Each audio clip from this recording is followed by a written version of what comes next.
What would you do if the world had written you off? If, with your last $2, you bought the one thing even more forgotten than you were, a collapsed cabin no one had seen in 20 years? That's the choice a young woman named Harriet Lowe faced in the hard country of 1880s Idaho when she traded everything she had for a pile of rotten logs and a deed to nowhere. But the truth waiting for her under a loose hearthstone wasn't just a map, but a challenge left behind by a ghost, a trail of secrets that would lead her deeper into the mountains and toward a discovery that would rewrite the very lines on the map of her world. Settle in and stay close, and let us know in the comments where you're watching from, as we tell the story of the trapper's last survey. Harriet Lowe arrived in the raw little town of Ketchum with the dust of the road ground into the hem of her only good dress and the silence of dismissal ringing in her ears. She was 21, but the last 6 months serving in the house of a Boise timber baron had aged her spirit. She'd been let go over a broken porcelain pitcher, a thing she hadn't even touched. But the lady of the house needed someone to blame, and a quiet orphan girl with no one to speak for her was the easiest target. The injustice of it was a cold, hard stone in her gut. She'd been given her final wages, a paltry $10, and told to be gone by morning. Now, standing on a plank sidewalk with her worn carpetbag in hand, she felt as insignificant as a single speck of dust in the vast, indifferent sweep of the Sawtooth Range that loomed over the town. Men on horseback clattered past, their faces leathered by sun and wind, not one of them giving her a second glance. She was invisible, a ghost long before her time. Her meager funds wouldn't last a week at the boarding house. She needed a place, any place that was hers. That's what led her to the Territorial Land Office, a small, stuffy room that smelled of stale tobacco and dry paper. A clerk with a green eye shade, Mr. Ames, looked up from his ledger, his expression weary. Before she could speak, a loud voice boomed from a corner. "Well, look what the stage coughed up."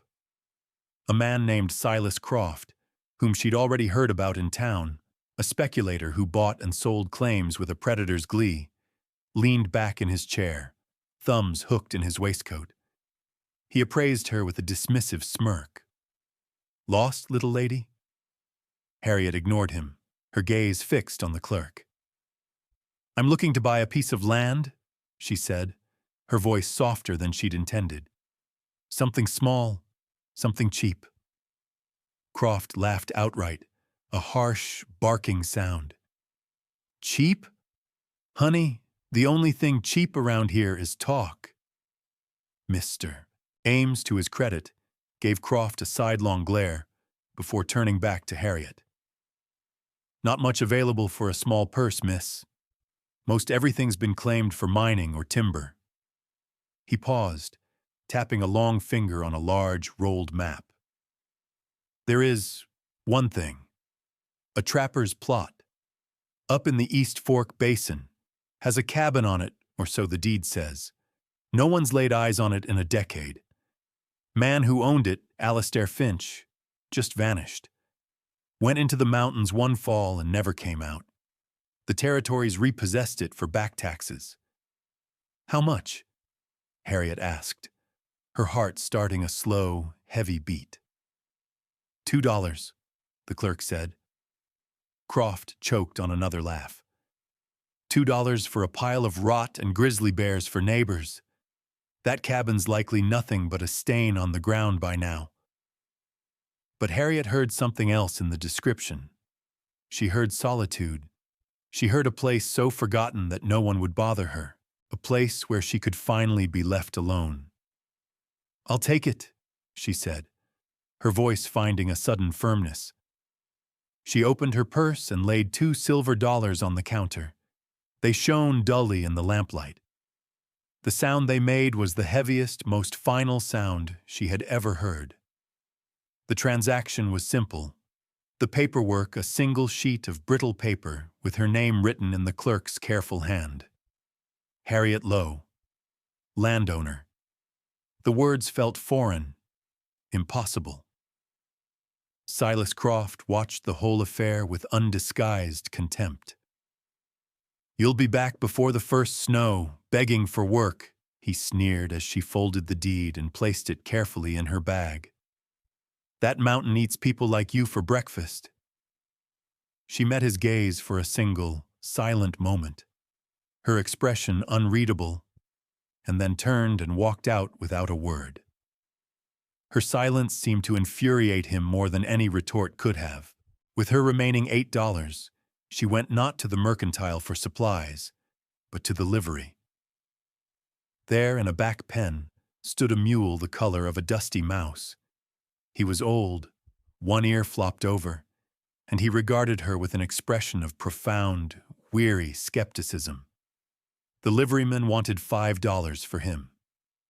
"He's stubborn, but he's sure-footed," the man said. "Name's Jedediah." Harriet paid the man, leaving her with just $3 for flour, salt, coffee, an axe, and a length of rope. She loaded her new companion with her few possessions. The mule, Jed, accepted the burden with a long, mournful sigh, as if to say he'd seen this kind of foolishness before and expected no good to come of it. As she led him through the main street, the town watched. Faces appeared in windows. Men paused on the saloon porch. Their whispers followed her like a cloud of flies, a chorus of pity and scorn. She was the fool girl who'd bought the ghost's cabin. What did she think she was going to do up there? How long before she starved or froze? Did she even know how to fire a gun? Harriet kept her eyes fixed on the jagged line of the peaks ahead, her jaw set. Their mockery was just another kind of weather, something to be endured. She had her deed, her mule, and a direction. It was more than she'd had yesterday. What secret was hiding in that forgotten cabin? Could one person's trash truly be another's treasure? Or was Harriet walking into a trap set by the unforgiving wilderness? Let us know what you think in the comments below, and don't forget to subscribe for more stories of hidden history. Now, as the last buildings of Ketchum fell away behind her, the real journey was about to begin.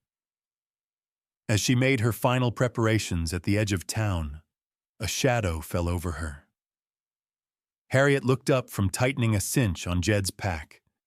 An old Shoshone woman stood there, her face a beautiful map of wrinkles, her eyes dark and deep as a forest pool. She held a small, tightly woven basket. For a moment, neither of them spoke. The town's noise seemed to recede, leaving only the sound of the wind in the pines and the soft jingle of the mule's harness. The woman's gaze wasn't pitying or scornful. It was something else, something ancient and knowing. She looked from Harriet to the mountains and back again. Then, she reached out a dry, warm hand and laid it gently on Harriet's arm. The touch was startlingly intimate. "The mountains are patient," the old woman said, her voice like the rustle of dry leaves. "They remember those who listen." That was all. She gave a slight nod, turned, and walked away as silently as she had appeared, disappearing around the corner of the blacksmith's shop. The words hung in the air, cryptic and heavy. Harriet didn't understand them, not then, but she felt their weight settle over her, a strange sort of blessing or a warning. She couldn't be sure which. The encounter, however brief, served as a counterpoint to the town's derision. Silas Croft had made one last show of it, striding out of the saloon as she passed, a whiskey glass in his hand. "A toast," he'd shouted to the men on the porch. "To the Queen of Finch's Folly. May her reign be short and her return swift." The men had laughed, a ragged, cruel sound that followed her up the trail. But the old woman's words felt more real, more lasting than their fleeting mockery. Harriet stored the phrase away, turning it over in her mind as she and Jed began the slow, arduous climb into the high country. It was a single, strange seed of hope planted in the barren soil of her departure. The trail was little more than a game track, fading in and out of existence. For 3 days they climbed, leaving the world of men and their judgments far behind. The air grew thin and sharp, smelling of pine resin and cold stone. The scale of the landscape was humbling. Great, granite-faced mountains clawed at a sky of impossible blue. Valleys opened up beneath them, vast and green and empty. Harriet felt her own smallness, but for the first time, it wasn't a source of shame. Out here, everyone was small. The silence was absolute, broken only by the cry of a hawk, the whisper of wind through lodgepole pines, and the steady, rhythmic plod of Jed's hooves on the rocky ground. The mule was proving his worth. He navigated treacherous scree slopes and narrow ledges with a placid determination that Harriet found herself trying to emulate. He was her silent companion, a steady, living presence in the overwhelming emptiness. His occasional soft snort or the flick of his one good ear was all the conversation she needed. He was, like her, a creature discarded by the world, now finding his purpose in a place no one else wanted. On the 4th day, guided by the crude map on her deed, she found it. The cabin was tucked into a small meadow, beside a creek that ran clear and cold over smooth stones. But it was worse, so much worse, than she had allowed herself to imagine. Croft's taunts echoed in her mind. It wasn't a cabin so much as the memory of one. The roof, heavy with years of snow, had sagged in the middle like the spine of a dying animal. The single door hung from one leather hinge, gaping open to the darkness within. The log walls were gray and weathered, the chinking long since crumbled away, leaving gaps you could put a fist through. Weeds and wild raspberry canes grew thick around its foundation, trying to pull it back into the earth. Disappointment washed over her, cold and sharp as the creek water. For a dizzying moment, she felt the full, crushing weight of her foolishness. The townspeople were right. Croft was right. She had traded her last dollars for a ruin, a tomb. She tethered Jed in the meadow where the grass was good and walked slowly toward the structure. The air inside was thick with the smell of decay, of damp earth and mouse nests and time itself. A pack rat had built a massive nest in one corner. The floor was littered with debris, and the stone fireplace was black and silent. It was a place of profound and utter abandonment. That night, she couldn't bring herself to sleep inside. She built a small, clean fire a dozen yards away, using deadfall from the surrounding pines. She made coffee and ate a piece of dry bread, watching the stars emerge, impossibly bright and close in the thin mountain air. Jed grazed nearby, his steady presence a small comfort. The cabin groaned and settled in the night wind, a sound like a man sighing in his sleep.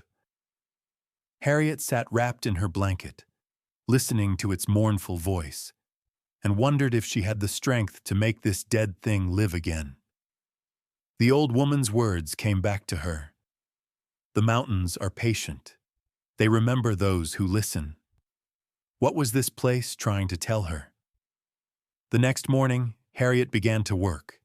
There was no grand plan, just a simple, dogged refusal to surrender. She started by evicting the pack rat, a noisy, chaotic battle involving a long stick and a great deal of shouting. Then came the sweeping. She used a pine bough to clear away years of accumulated dirt, leaves, and animal droppings. Underneath the debris, the puncheon floor was mostly solid.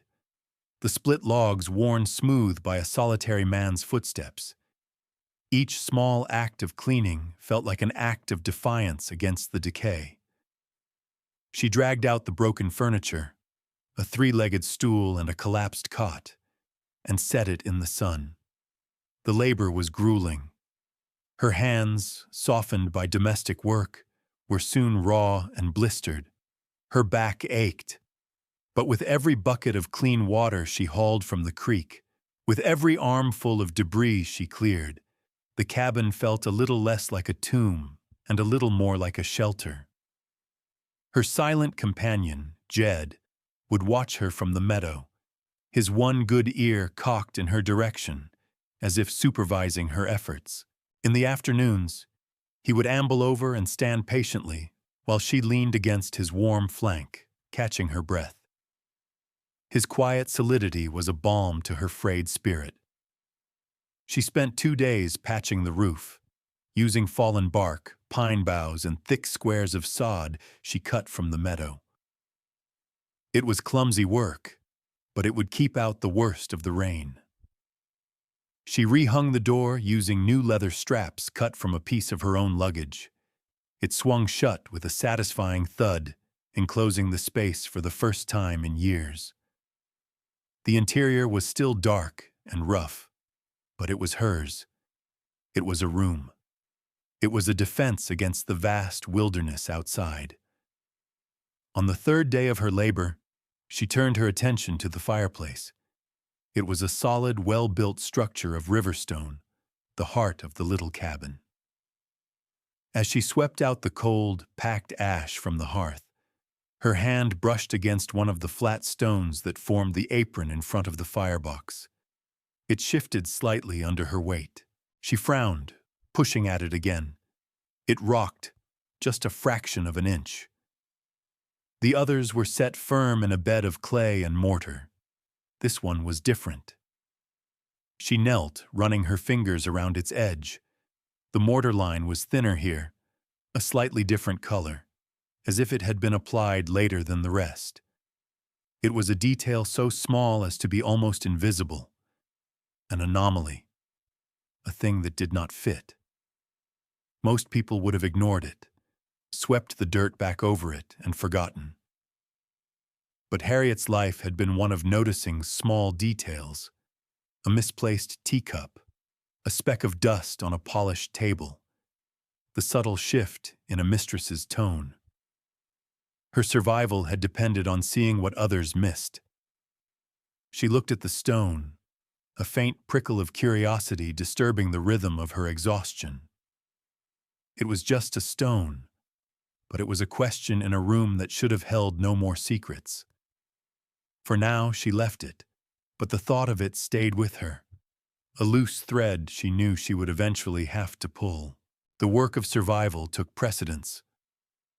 Harriet spent the next week chinking the logs of the cabin, mixing clay from the creek bank with dry grass to create a thick, insulating plaster. She worked her way around the small structure, sealing it against the wind and the coming cold. It was messy, repetitive labor, but it was deeply satisfying. With each gap she filled, the cabin felt more whole, more sound. Her hands became tools, caked with mud. Her mind focused on the simple, honest task before her. She was not a servant here, waiting on the whims of others. She was a builder, a creator. The cabin and the valley were her only masters, and they demanded only one thing: effort. During her work, Jed was her constant shadow. He would follow her to the creek, stand patiently as she dug the clay, and doze in the sun as she pressed the mixture into the walls. She talked to him sometimes, not expecting an answer, but simply to hear a human voice break the profound silence. She told him about her life in Boise, about the broken pitcher, about the smug face of Silas Croft. The mule would listen, his long ears twitching, and occasionally nudge her with his soft nose, a gesture of simple, uncomplicated comfort. The rhythm of her days fell into a simple pattern: rise with the sun, work until her muscles screamed, eat a spare meal by the fire, and fall into an exhausted sleep. The physical toll was immense, but her spirit, so bruised and battered when she'd arrived, began to heal. The clean, cold air and the honest labor were a kind of medicine. But always, at the back of her mind, was the loose hearthstone. Every evening, as she sat by her small fire inside the now-sealed cabin, her eyes would be drawn to it. It was a quiet puzzle, a whisper from the man who had lived here before her. What had he hidden? A few coins? A personal trinket? Or was it nothing at all? Just a poorly laid stone. One night, a week after her arrival, a cold rain began to fall. It drummed steadily on her newly patched roof, a sound that should have been comforting. But a small, persistent drip began to fall near the fireplace. It wasn't coming from the roof, but from the chimney itself. Water was finding its way down the stonework. She realized with a jolt that if water could get in, it would pool in the hollow space she suspected was beneath that stone. Whatever was under there, if anything, could be ruined. The thought spurred her to action. She took the small pry bar from her pack of tools and knelt before the hearth. The fire cast flickering shadows on the wall as she worked the tip of the bar into the thin seam of mortar. It resisted at first. She put her weight into it, her muscles straining. Then, with a soft, scraping sound, the mortar gave way. She worked her way around the stone, chipping away the seal. Finally, she slid the bar underneath and heaved. The stone, heavy and slick with soot, lifted up and tilted to the side. Beneath it was a hollow, just as she'd suspected. It was about a foot square and 6 inches deep, lined with a carefully folded piece of oilcloth to keep out the damp. And nestled inside, protected by the cloth, was a tightly rolled cylinder of scraped deerskin, tied with a leather thong. Her heart hammered against her ribs. Her hands trembled as she reached into the dark space and lifted it out. It was light, almost weightless. She untied the thong and slowly, carefully, unrolled the hide on the floor in the firelight. It was not a letter. It was a map. The map was drawn with charcoal and some kind of berry ink, the lines stark against the pale, creamy surface of the hide. It was a work of patient artistry. It showed the valley she was in, marking her cabin with a small, careful drawing of a smoking chimney. But it also showed the terrain beyond, terrain she had never seen. It depicted landmarks with a woodsman's precision, a waterfall that split in two, a ridge that looked like a sleeping giant, a single lightning-scarred pine on a high pass. And 3 valleys to the east, deeper and higher into the mountain wilderness, was a single, deliberate X. Beside it, in the same careful hand, was a drawing of another cabin, this one seemingly nestled against a sheer cliff face. There were no words, no explanation, just the trail and the destination. For 2 days, Harriet hesitated. The journey looked perilous. The map showed a route that crossed high, exposed ridges, and descended into steep, unknown canyons. Winter was coming. The nights were already sharp with frost. To leave the meager safety of her repaired cabin and venture deeper into the wilderness felt like madness. It could be a wild goose chase, a joke played by a dead man. Silas Croft's mocking voice echoed in her mind. That mountain eats people like you. But the map felt like a promise. Alistair Finch, the trapper, had not been a fool. The careful construction of the first cabin, the clever hiding place, the beautifully rendered map, it all spoke of a deliberate, thoughtful mind. This was not a whim. It was an invitation. She decided to trust the man she had never met. She packed enough supplies for a week, loaded the patient Jed, and with the deerskin map tucked safely inside her coat, she left her small, hard-won home and followed the ghost's trail. The journey was a test of everything she had. The landmarks on the map were real, but finding them required a constant, wearying attention to the landscape. The lightning-scarred pine was her guide across a wind-blasted pass, where the air was so thin it hurt to breathe. The sleeping giant ridge forced her to lead Jed along a narrow ledge with a 1,000-foot drop just inches away.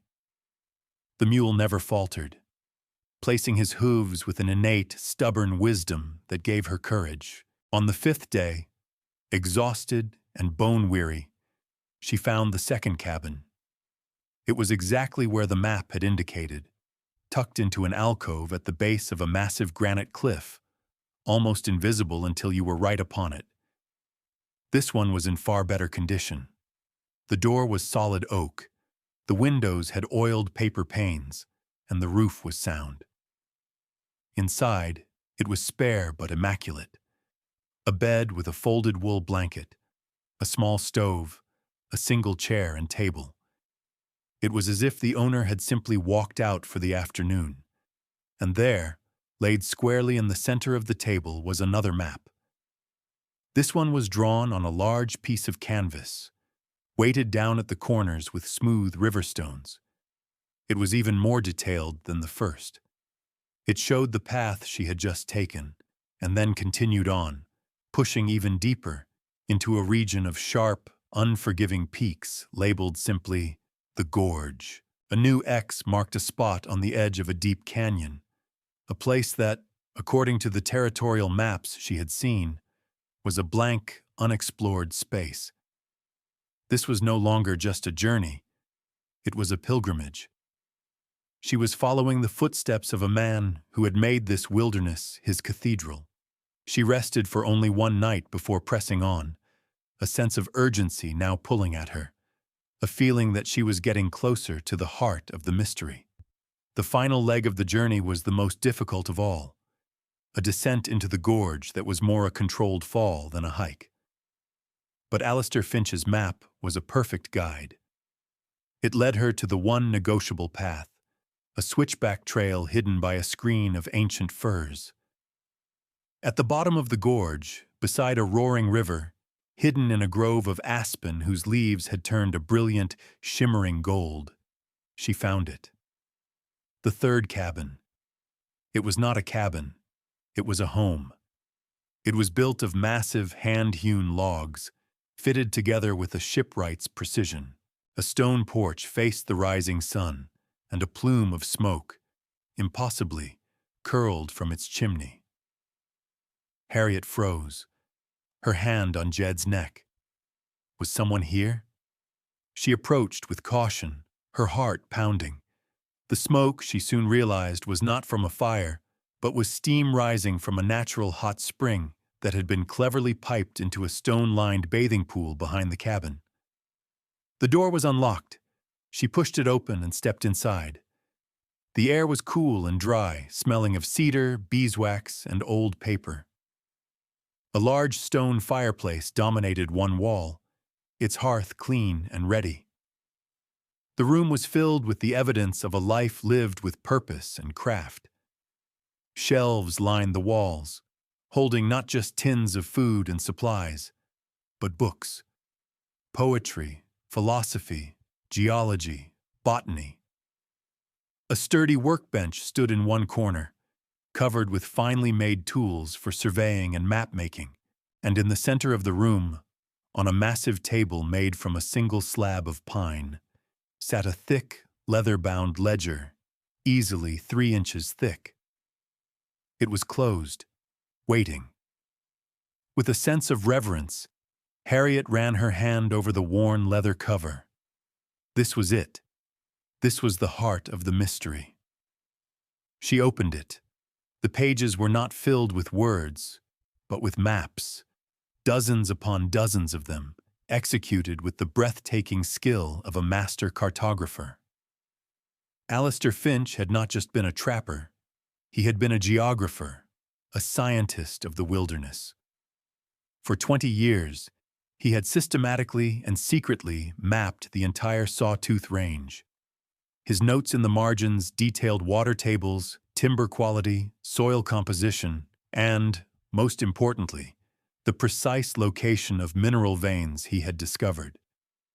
It was the life's work of a genius, a complete and perfect survey of a vast, uncharted territory. Tucked into a sleeve in the back cover of the ledger was a small, heavy tin box. Harriet opened it. Inside, nestled on a bed of raw wool, was a doeskin pouch. She untied it and poured the contents onto the table. A river of gold dust and small, heavy nuggets cascaded out, gleaming in the soft light filtering through the window. It was a fortune, panned patiently over 2 decades from the mountain streams. Beneath the gold was one final folded letter. Her hands shook as she opened it.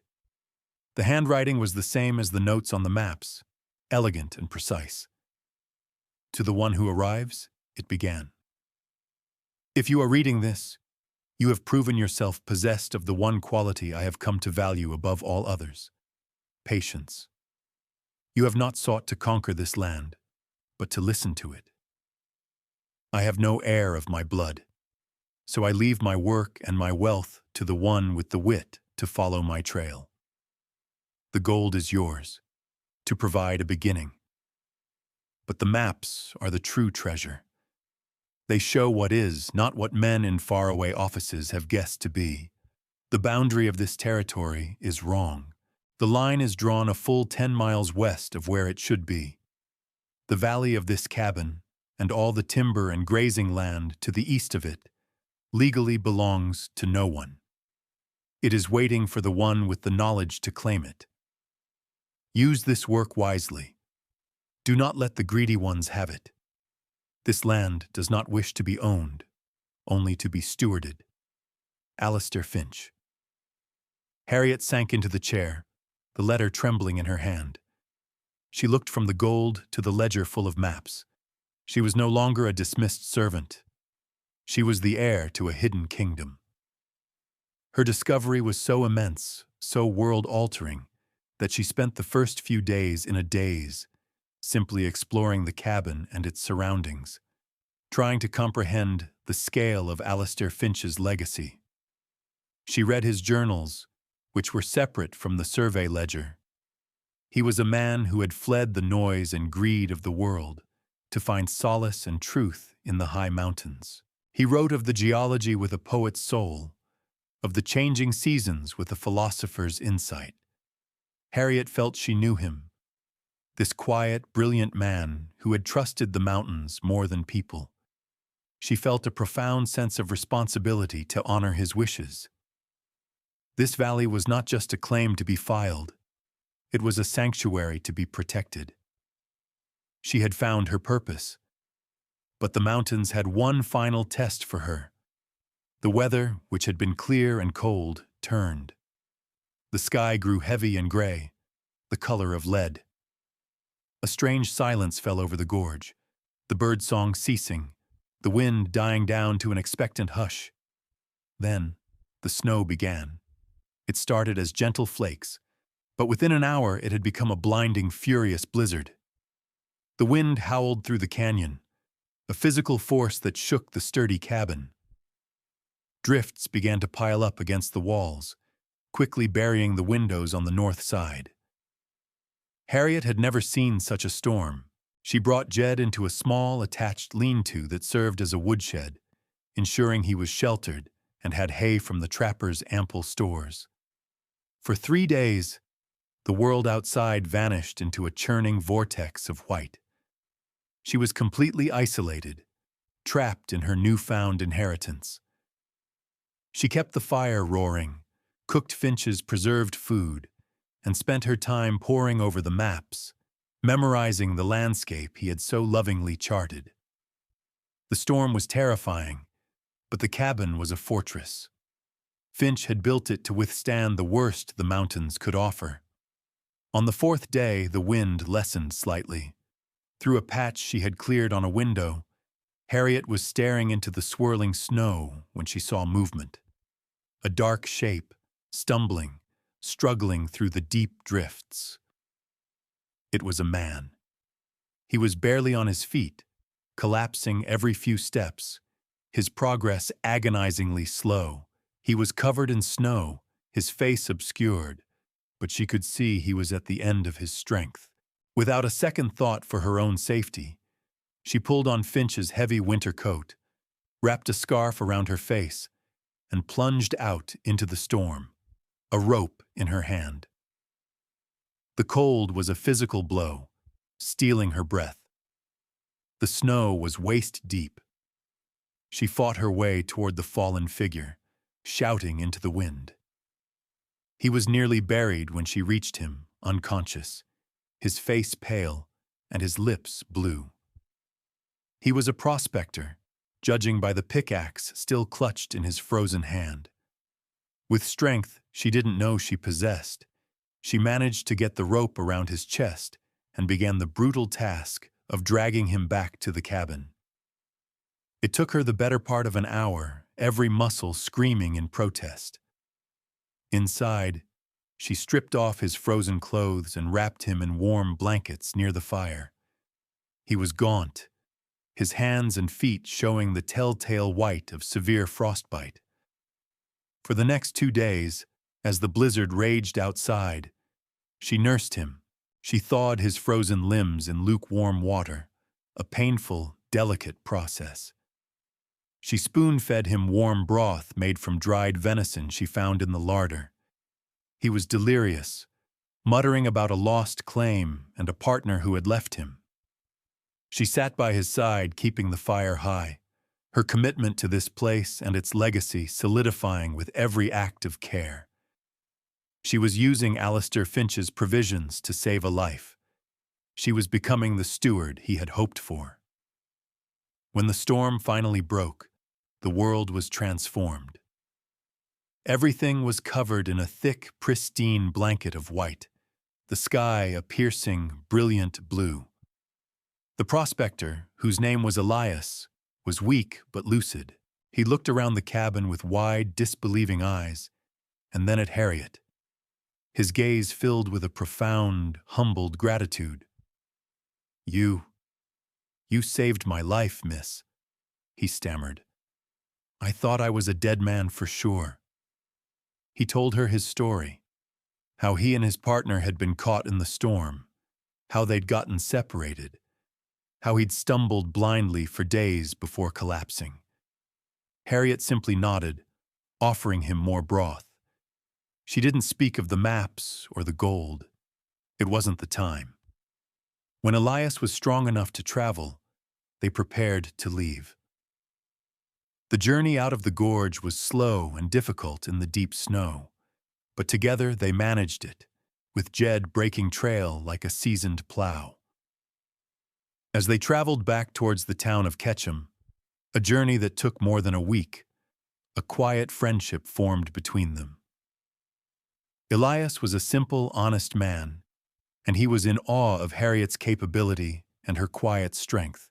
When they finally rode into the main street, looking ragged and weathered, the townspeople stared. Silas Croft was standing on the porch of the land office and his jaw dropped. He had clearly presumed her dead, a foolish girl swallowed by the wilderness.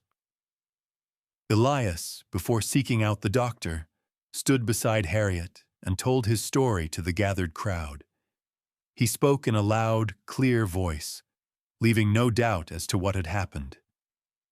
"This woman," he declared, pointing at Harriet, "found me half dead in the worst blizzard I've ever seen. She took me in, tended to my frostbite, and saved my life. She's got more grit and sense than any 10 men in this town."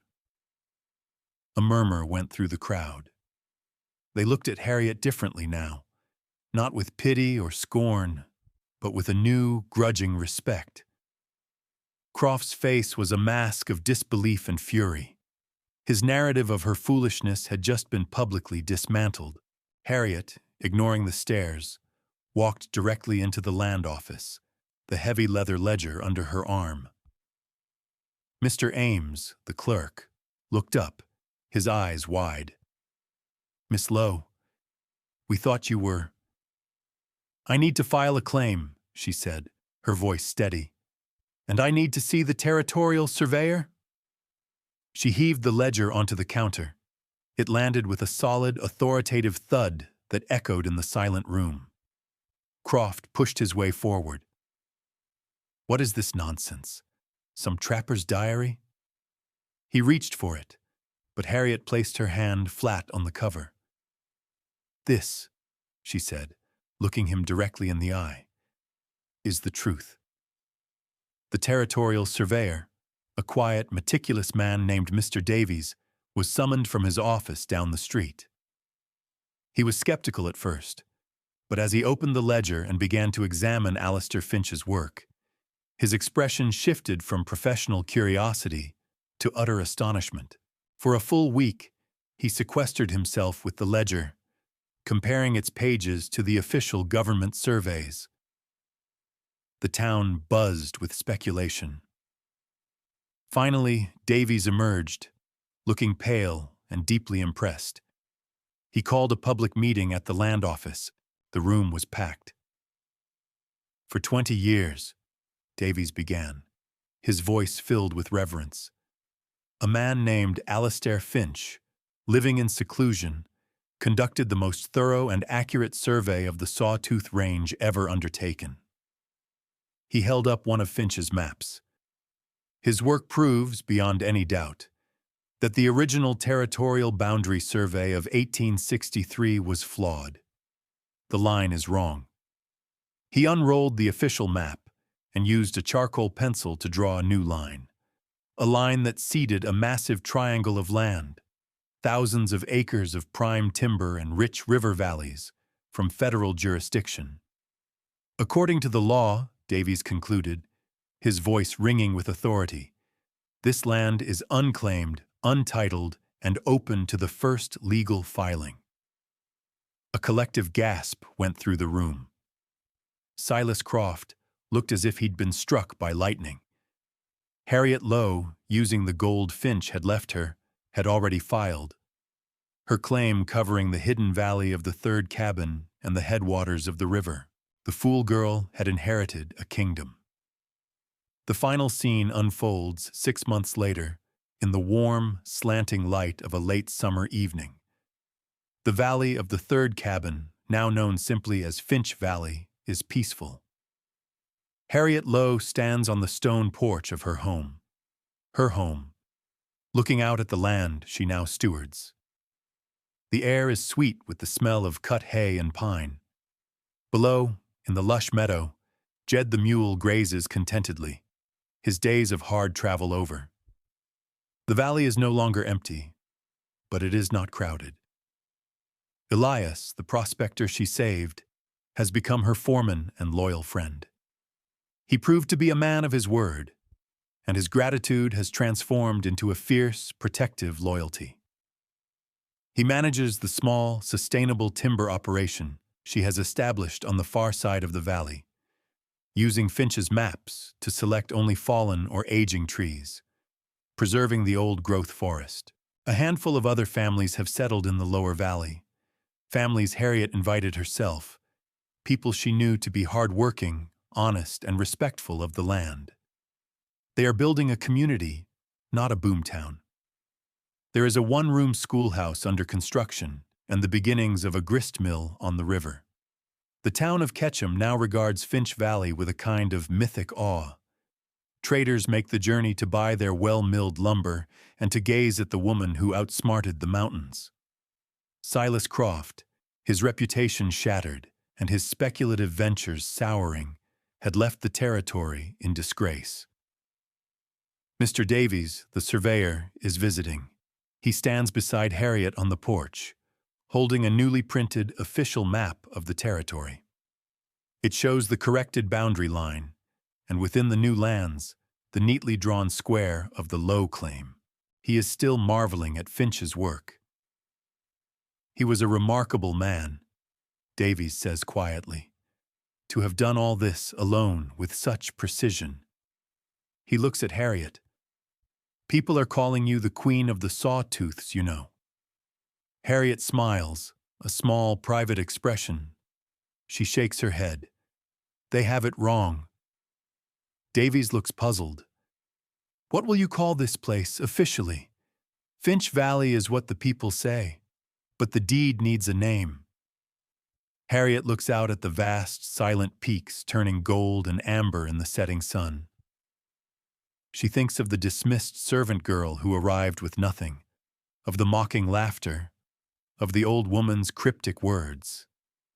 She thinks of Alastair Finch's patient, brilliant solitude. She found more than land and gold. She had found a sense of belonging that was rooted in the earth itself. I didn't build this, she says, her voice quiet but clear, carrying the entire weight of her journey. I just found my way home.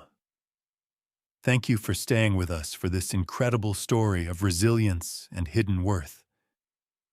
It's a powerful reminder that sometimes the greatest treasures are found not by those who seek to conquer, but by those who have the patience to listen. If you were moved by Harriet's journey, please give this video a like and share it with someone who loves a story about the quiet power of patience. Don't forget to subscribe and turn on notifications so you won't miss our next tale from the annals of forgotten history. Until then, take care.